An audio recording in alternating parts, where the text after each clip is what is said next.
Eu acho que agora vai dar certo. Pela 30ª vez. Vamos lá. Bom, gente, eu vou tentar aqui gravar rapidinho pra vocês, né? Eu vou me basear aqui pelo slide, que eu já tentei fazer várias vezes essa gravação. Mas eu acho que agora vai, né? Vamos lá. Meu nome é Camila, eu sou monitora de bioestatística, né? Enfim, eu separei uma parte aqui pra vocês. Vocês podem me acompanhar pelo resumo. O que eu vou falar aqui é porque não teve como eu transmitir aqui a tela, mas eu vou me basear aqui pelo resumo que eu já mandei para vocês. Os conteúdos para Pascal. Tipos de pesquisa utilizando dados quantitativos e conceitos básicos em bioestatística. Então, o que seria essa parte?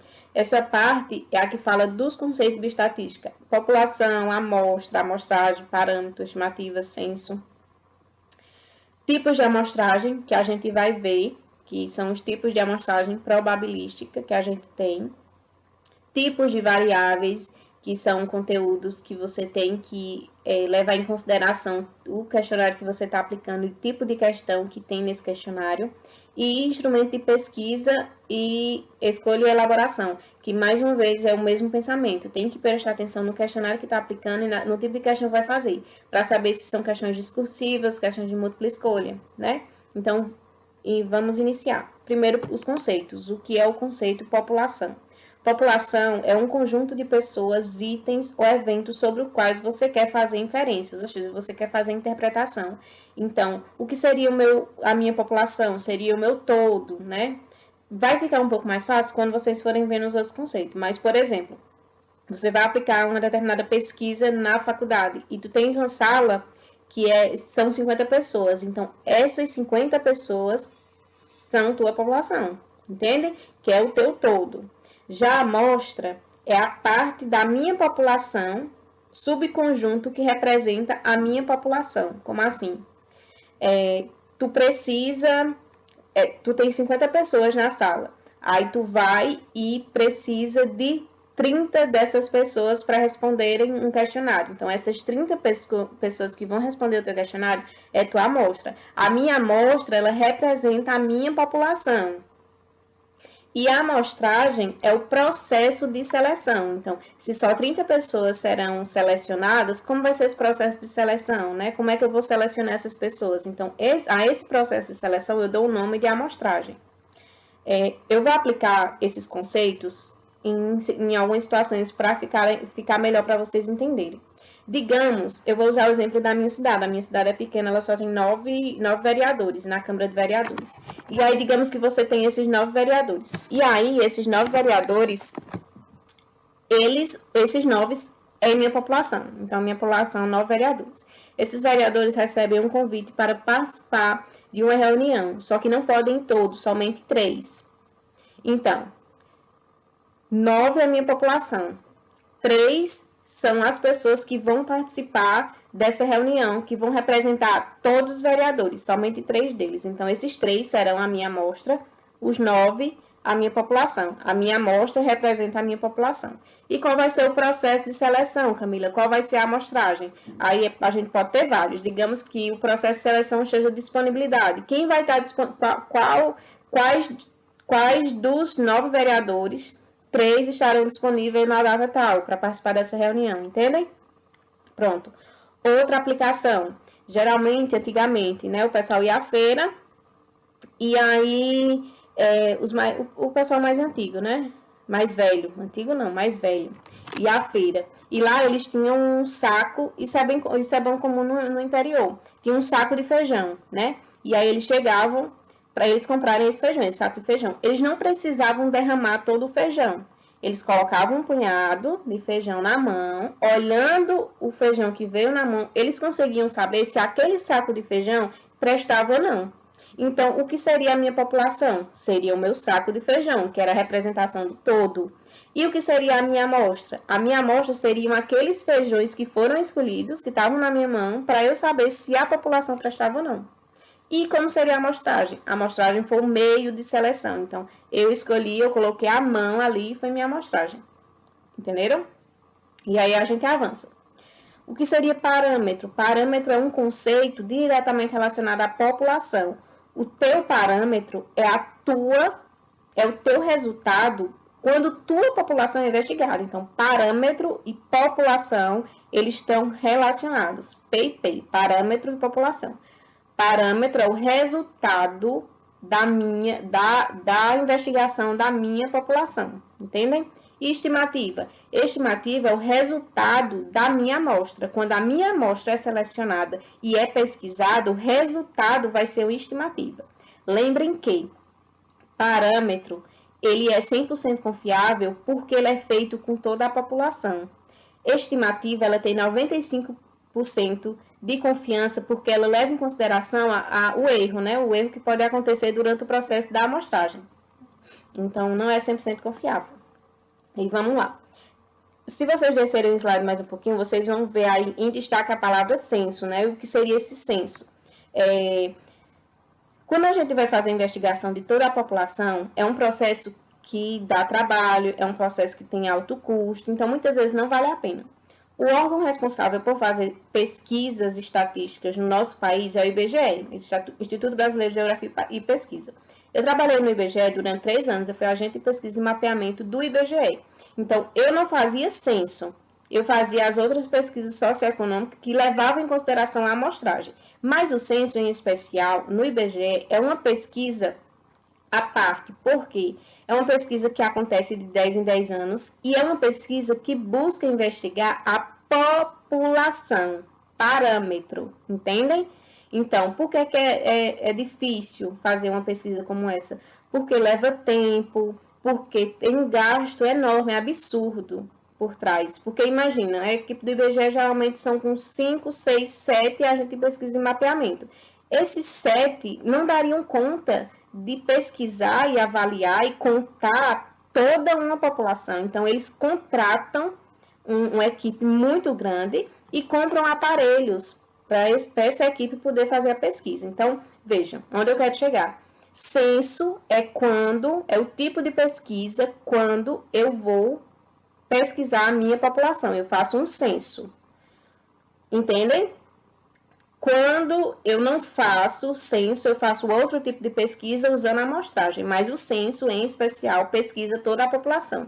Então, se vocês verem na prova a palavra censo relacionada com a amostra, já descartem. Censo tem uma relação com população e com parâmetro. A amostra tem relação com estimativa. Passamos. Então, entenderam o conceito de população. População é o todo. A amostragem é o processo de escolha da minha amostra, que é um subconjunto que representa a população e que faz inferência da população. Minha amostra representa a minha população.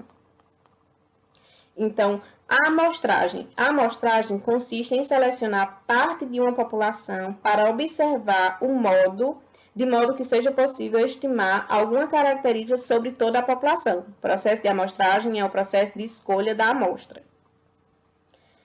A gente tem 2 tipos, alguns autores falam em 3, mas digamos que a gente tem 2, só nomenclatura. A amostragem probabilística e a amostragem não probabilística. Então, a amostragem probabilística é o que a gente vai usar, é aquela amostragem onde eu dou condições, onde eu faço com que todas as pessoas que vão participar da minha amostragem tenham a mesma chance de escolha. É quando eu não dou vantagem para nenhum, entendeu?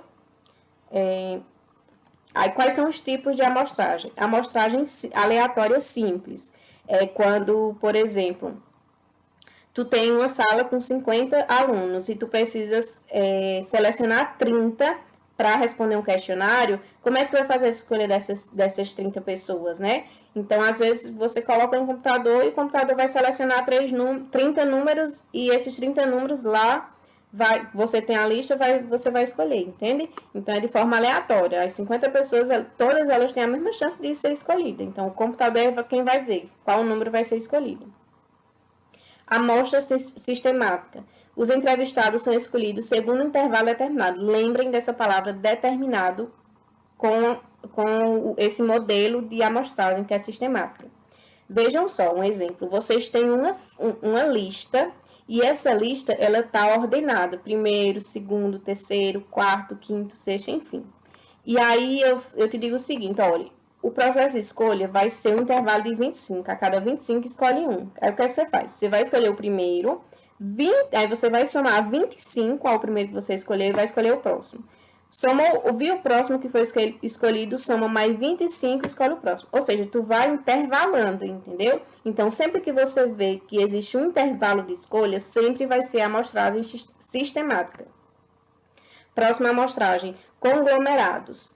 O conglomerados, ele vai dividir a população em conglomerado. Seleciona uma amostra aleatória e avalia todas as unidades do conglomerado. Imagine você ter que fazer uma pesquisa numa escola e aí você tem aquele monte de criança. Aí vocês, não, para eu escolher, eu vou ter que primeiro dividir em turmas. Então, eu pego aquelas crianças e vou colocar elas em turma. Turma A, B, C e D.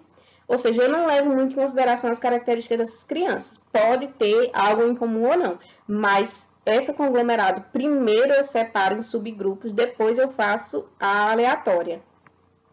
E, por último, a estratificada. Lembrem de estratificada com extratos. O que seriam esses extratos? Por exemplo, extrato pode ser feminino ou masculino. Vou ler aqui para vocês. Ó. Divide a população em subpopulações homogêneas e seleciona uma amostra aleatória de cada extrato.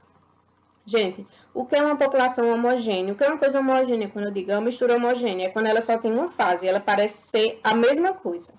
Ou seja, ela tem a mesma característica. Se eu falo que eu vou separar uma população entre homem e mulher, eu estou separando ele entre extratos, e esses extratos, eles têm algo em comum, eles têm uma característica em comum, eles têm um sexo em comum, entendem? E aí eu digo o seguinte, outra palavra que vocês devem lembrar nesse tipo de amostragem é proporcionalidade. É proporcional. Por quê, Camila? Veja um exemplo aqui. Eu tenho 30, a minha população é de 30. Eu tenho 20 mulheres e eu tenho 10 homens. 20 mais 10, 30. E eu preciso escolher 10% da população. 10% de 30, minha gente, não é 3. É 3. Se eu tenho mais mulher que homem, eu vou escolher de forma proporcional. Eu não tenho 20 mulheres? 10% de 20 não são duas? Duas mulheres serão escolhidas. 10% de 10 não é um? Um homem será escolhido. Então, duas mulheres mais um homem dá 3 pessoas. 10% de 30 é 3 pessoas. Então, existe... Vocês estão entendendo? É proporcional aos extratos. E aí a gente termina o tipo de amostragem. Próximo conteúdo, tipo de variáveis. Quando vocês escutarem tipos de variáveis, lembrem e pensem que esses tipos de variáveis é o questionário que vocês vão aplicar, o tipo de pergunta que vai ter lá, a forma que a pessoa que fez o questionário, que respondeu o questionário, a resposta que ela vai te dar. Tipos de variáveis. A gente tem 2 tipos de variáveis, quantitativas e qualitativas. Quantitativas, já o nome está dizendo, né? É quantidade. São respostas que são dadas em números. Quais são os 2 tipos de quantitativa? Discreta e contínua. Discreta. O que é uma pessoa discreta? É uma pessoa na dela, é uma pessoa sem muitas palavras, ela é na dela. Então, quantitativa discreta, se eu perguntar a você, quantos filhos você tem? Aí você pode me dizer, eu tenho 1, eu tenho 2, eu tenho 3, eu tenho 4. Você vai me dizer um número inteiro, entendeu? Ou um número mais ou menos. Só que você não vai me dar uma precisão exata. Como assim, Camila? Eu tenho só o número inteiro. Eu não tenho como dizer que eu tenho 3 filhos e meio. Eu posso dizer que eu tenho meio filho? Não. Então, é exato. É um número... Exato não, um número inteiro. Entendeu? Exatidão é quando eu preciso de forma exata milímetros, mililitros, esse tipo de coisa.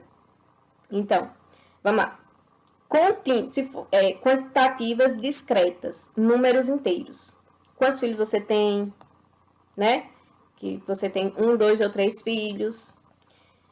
E outro tipo é quantitativas contínuas. Contínuas é uma coisa que vai se repetindo, né? Não, ele vai dar um número que se estende. Então, por exemplo, se eu perguntar a você, qual sua altura? Ah, eu tenho 1,60 m. Ah, então você precisou, você deu um número inteiro e você deu uma parte. Você precisou de forma exata, 1,60. Quanto você pesa? Eu peso 62,3. Tá vendo que foi um número que ele teve uma continuidade? Ele não foi um número inteiro, ele foi um número inteiro e uma parte. Esses números, eles têm mais exatidão do que os números inteiros, entendem? Então, quantitativa discreta é quando eu não tenho como dizer um número pela metade. Eu tenho um filho, 2 filhos, 3 filhos. E quantitativa contínua é quando eu dou com precisão.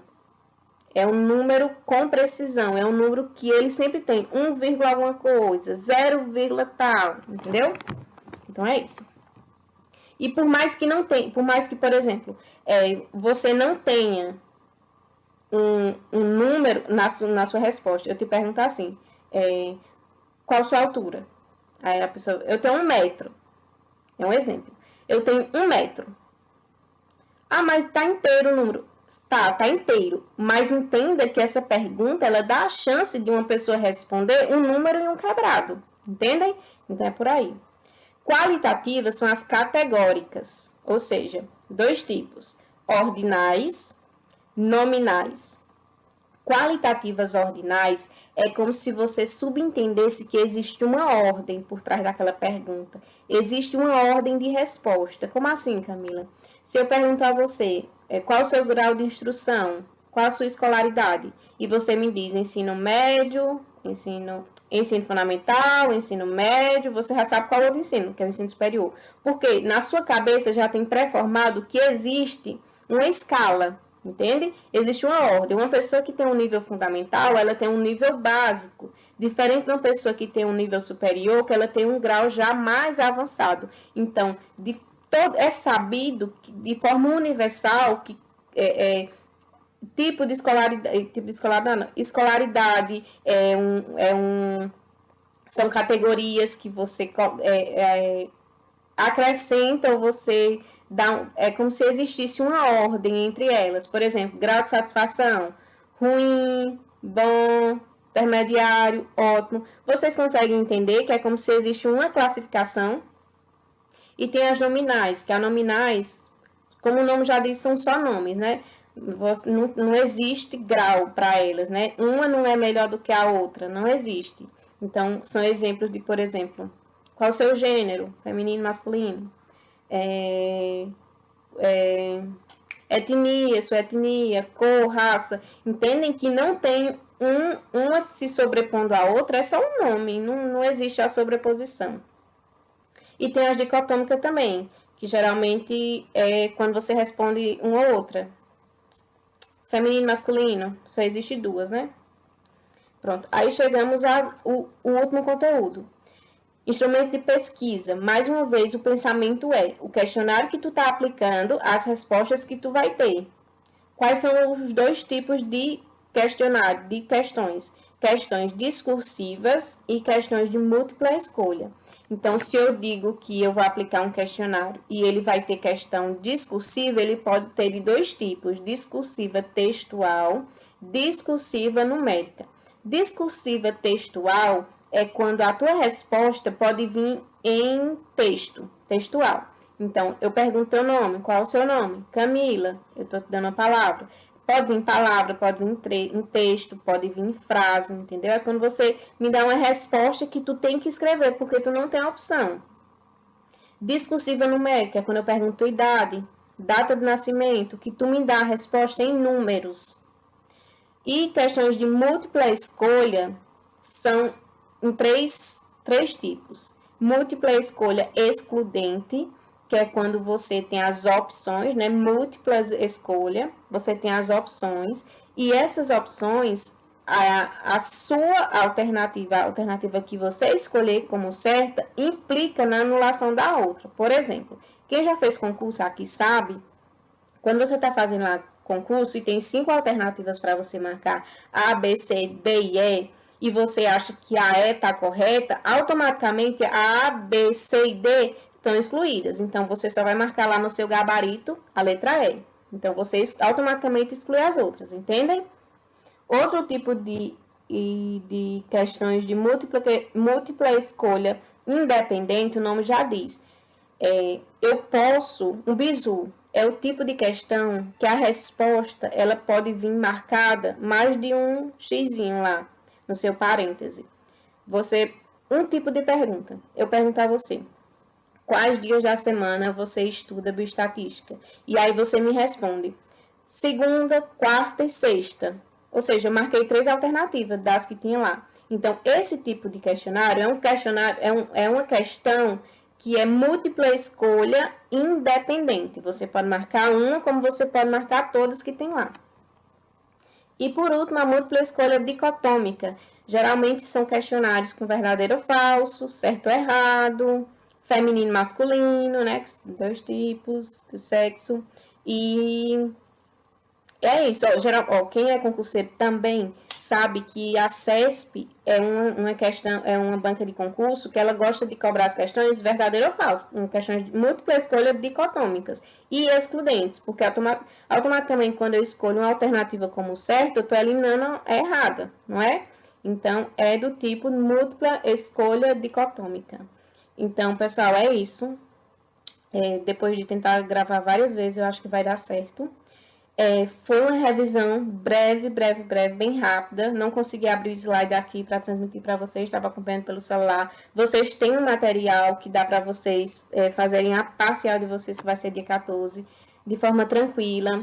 Tem esse vídeo que vocês podem assistir várias vezes. Eu acho que ficou um pouquinho acelerado, porque eu corro.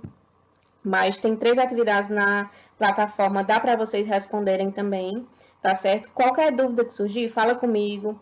Não conseguiu entender ainda? Fala comigo, que a gente tenta marcar um horário aí que você possa, e eu abro a sala no Meet para a gente tirar as dúvidas, tá certo? E é isso, pessoal. Tchau, tchau e boa tarde.